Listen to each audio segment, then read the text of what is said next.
Сәлеметсіңдер ме, балалар? Қане, менімен бірге табиғатты аралап шығайық.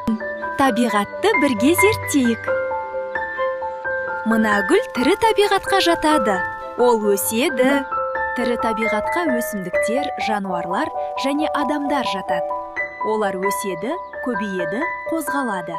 Қалар жапырақ тасып жүрне. Олар да тірі табиғат. Өлі табиғатқа бұлт, жел, күн және топырақ жатады. Осылар болмаса, тірі табиғат өмір сүре алмайды. Қара, тас, бұлт және тау бұқ, олар қозғалмайды. Су мен күн де өлі табиғат.